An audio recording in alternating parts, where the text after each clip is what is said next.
1 2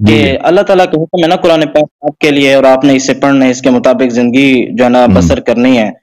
اور ہم نے یہ کہا گیا کہ اس کا جو علم ہے وہ خدا اور رسول کے علاوہ کسی کے پاس نہیں ہے. جبکہ اگر ہم قرآن پاک کی طرف جائیں نا، قرآن میں ایک جگہ پر اللہ فرما رہا ہے کہ موسیٰ علیہ السلام کو ریلیٹ کر کے کہ وَمَنْ عِنْدَهُ عِلْمٌ مِّنَ الْكِتَابِ، کہ آپ کو کتاب کو کچھ علم دیا، یعنی کتاب سے علم دیا. اور ایک اور جگہ پر اللہ فرما رہا ہے کہ وَمَنْ عِنْدَهُ عِلْمُ الْكِتَابِ، ہم نے آپ کو کل کتاب کا علم عطا کر دیا ہوا ہے. تو پھر کل کتاب میں تو اگر یہ حروف مقطعات بھی آتے ہیں نا، تو پھر جب حروف مقطعات آتے ہیں اور وہ کل کتاب میں آتے ہیں، اور دوسری جگہ پہ اللہ فرما رہا ہے کہ لقد کان لکم فی رسول اللہ اسوۃ حسنہ، کہ آپ کو پورا قرآن جو ہے وہ رسول کی جو زندگی ہے اس سے سیکھنا چاہیے. پھر رسول کی زندگی میں یہ حروف مقطعات بھی آتے ہیں. پھر ان کو امت سے مخفی رکھا گیا ہے، یعنی عام لوگوں تک اس کو نہیں بھیجا گیا یا پہنچایا نہیں ہے، یا ہماری جو ہے نا کمزوری کی وجہ سے ہم تک نہیں پہنچا، یا جو بھی وجہ اس میں نہیں جاتا ہوں. لیکن میں یہ پوچھ رہا ہوں کہ اگر یہ حروف مقطعات ہم عام جو طرح کے لوگ ہیں ہم سے اس کو دور رکھا گیا، اس میں کیا حکمت ہے؟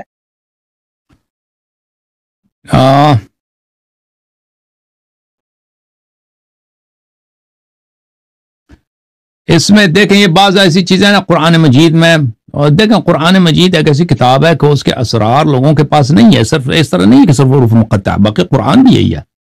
قد نزلنا علیک الکتاب تبیانا لکل شیء، ہر چیز کا بیان قرآن میں. لیکن ہم جب قرآن پڑھتے ہیں نا ہمیں نہیں سمجھ آتی. امام جعفر صادق علیہ الصلوۃ والسلام کی حدیث ہے کہ قرآن میں ہر چیز کا بیان ہے، ولکن لا تبلغه عقول الرجال، قرآن میں ہر چیز کا بیان موجود ہے لیکن لوگوں کی عقل اس تک نہیں پہنچتی. تو یہ چیزیں اللہ کتاب محاسن برقی میں حضرت امام باقر علیہ السلام کی حدیث ہے کہ اللہ تعالیٰ نے قرآن مجید کو اس طرح نازل کیا ہے کہ آمدن اس طرح نازل کیا کہ لوگوں کو سمجھنا ہے. آمدن اس طرح کہ لوگ جب اس کو پڑھتے ہیں اس میں تعقل کریں، تدبر کریں، تو پتہ چل جاتا ہے کہ اس میں بہت ساری باتیں ہیں جو ہمیں نہیں پتہ چلتا. بہت ساری باتیں ہیں کہ ہمیں اس سے پتہ نہیں چلتا. مثلا قرآن ادعا کرتا ہے کہ اس میں تبیان ہر چیز کی تبیان ہے، پھر ہم پڑھتے ہیں تو ہمیں تو نظر نہیں آتی نا ہر چیز کے بیان. الجبرا پڑھتے ہیں، مثلا میتھ پڑھتے ہیں، وہ تاریخ پڑھتے ہیں، وہ قرآن میں اس کو نہیں ملتا. بہت سارے شرعی مسائل قرآن مجید میں نہیں ملتا. وہ حالانکہ یہ کہتا ہے کہ تبیان لکل شیء.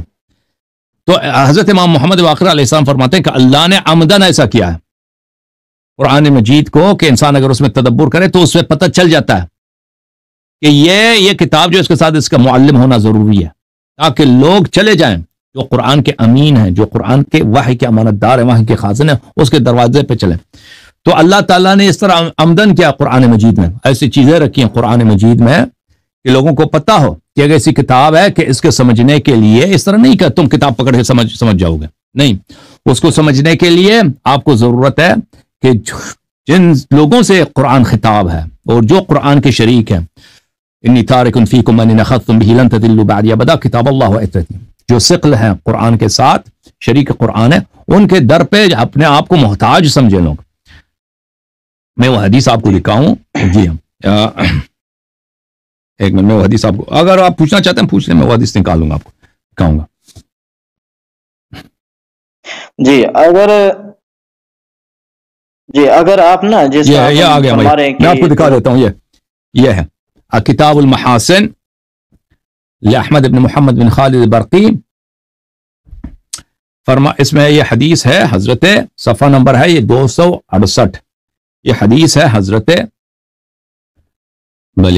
امام جعفر صادق علیہ السلام سے. میں نے کہا امام باقر علیہ السلام سے، میں نے غلطی کی، امام جعفر صادق علیہ السلام سے.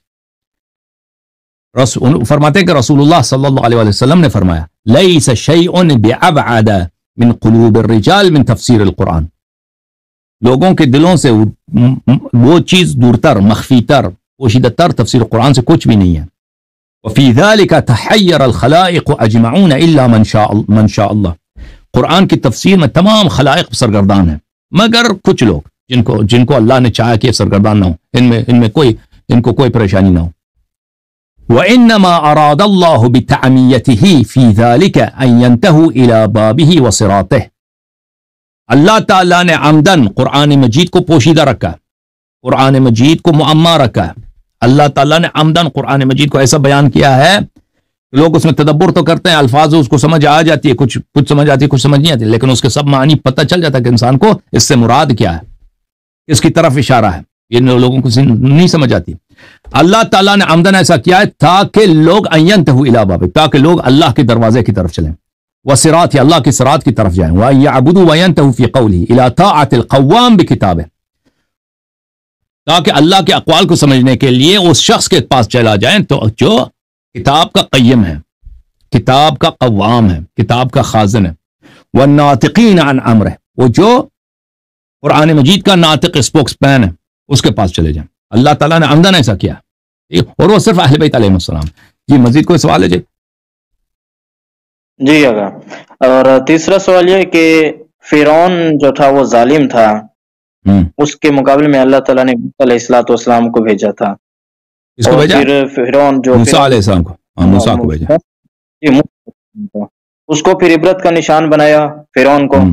اسی طرح نمرود حضرت ابراہیم علیہ السلام کی مخالفت کی، وہ عبرت کا وہاں نشان بنا۔ لوط علیہ السلام ان کی قوم نے اور ان کی خاتون نے جو ہے ان کے ساتھ جو ہے نا وہ اچھا نہیں کیا تو اللہ نے ان کو بھی عبرت کا نشان بنایا۔ اسی طرح اگر ہم دیگر کفار کو دیکھیں جو بڑے بڑے گزرے ہیں وہ سبھی عبرت کا نشان بنے ہیں، لیکن ان میں کوئی بھی ایک ایسا نہیں تھا جو کلمہ گو ہو، جو انبیاء کرام علیہ السلام کا جو ہے نا وہ کلمہ پڑھتا ہو۔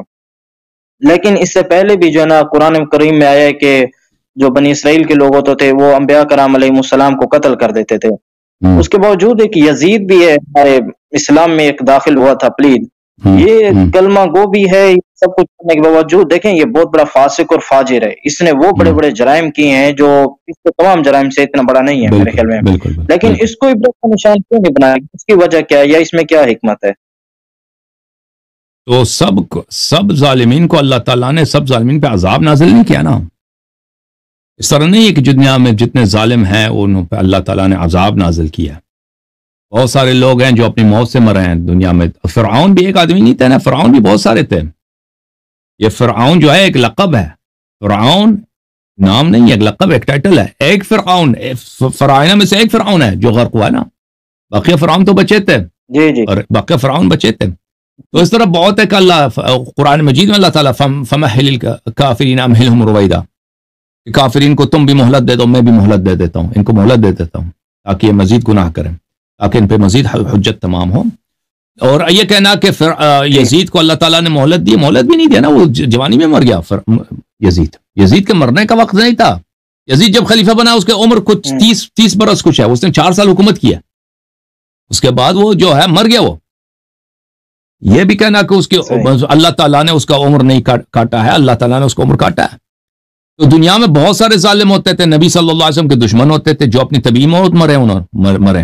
اس طرح نہیں مثلا کہ وہ یعنی مکے کے جو سردار ہوتے تھے بڑے بڑے، وہ ان پہ اللہ کی عذاب آئی ہے، اس طرح نہیں، جو گالی دیتے تھے رسول اللہ صلی اللہ علیہ وسلم کو۔ بعض ان میں یہ تھے کہ جنگوں میں مرے، بعض ان وہ طبیعی موت میں مرے، اپنی ہی موت سے مرے بہت سارے۔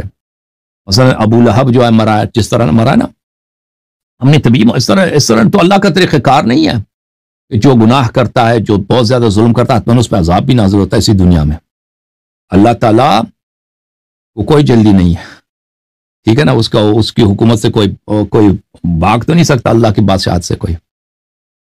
جی سر صحیح ہے۔ آگے ایک اور سوال یہ ہے کہ اگر ہم مثال کے طور پر ابھی ہم جتنے بھی حسنہ عشریہ لوگ ہیں، فقہ جعفریہ کے لوگ ہیں، ہمارا یہ عقیدہ ہے کہ ہم امام کی نصرت کریں، امام مہدی علیہ السلام کی نصرت کریں، ہم سب کا ہے، یعنی کہ ان کی مدد کریں، ان کے طریقے پر چلیں۔ کوئی جس طریقے پر بہت سا ایسا نہیں کہ 100% ہم کریکٹ ہیں، ایسا بھی نہیں ہے کہ ہم 0% پہ کھڑے ہوئے ہیں، اچھے برے اعمال تو سبھی کر رہے ہیں نا۔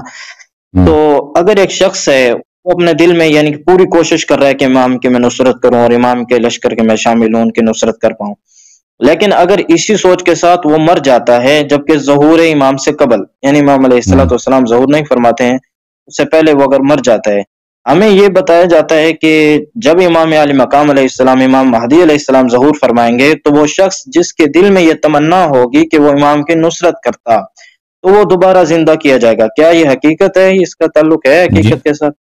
جی بالکل یہ بہت سارے روایات میں، یعنی یہ حقیقت بات ہے کہ وہ دوبارہ زندہ ہوگا اور امام کے لشکر میں شامل ہوگا۔ جی بہت سارے ایسے لوگ ہیں جن کو اللہ تعالیٰ دوبارہ زندہ کرے گا، کیا تاکہ وہ جن کو بہت تمنا تھی کہ امام علیہ السلام کی نصرت کریں، ان کے لشکر میں شامل ہوں۔ جی ہاں جی، اسی کے ساتھ ایک اور اٹیچ ہے سوال کہ پھر یہ کہا جاتا ہے کہ امام مہدی علیہ السلام جو ہے وہ منتقم المہدی ہیں، یعنی کہ وہ تمام معصومین علیہ الصلوۃ والسلام پر تمام کیے جانے والے مظالم کا بدلہ لیں گے۔ ٹھیک، اور پھر یہ کہا جاتا ہے کہ دیکھیں جب امام مہدی علیہ السلام آ جائیں گے تو وہ تمام ظالموں کا بدلہ تو لے لیں گے، لیکن پھر ان کے بارے میں کہا جاتا ہے کہ ان کو ایک یہودی عورت جو وہ پتھر مارے گی، پھر ان کا بدلہ کون لے گا؟ ان کا وہ یہ رجعت کے مسائل میں ہے بھائی، یہ رجعت کے مسائل، یہ شیعہ عمری کے اختلاف کے مسائل آپ نہیں پوچھا ہے، رجعت کے کتابوں میں لکھا ہے یہ باتیں، ٹھیک ہے نا؟ آپ جو ہے شیعہ پروگرام میں آ جائیں۔ تھینک یو سر، اللہ آپ کو جزائے خیر دے۔ جی اگر ایک آپ شیعہ بن کر اگر سوال کرنا چاہتے ہیں تو شیعہ پروگرام میں ٹائم لے لیں، آ جائیں، ٹھیک ہے نا؟ یہ ٹائم جو ہے ہمارے بھائیوں کا ہے جو غیر شیعہ ہیں۔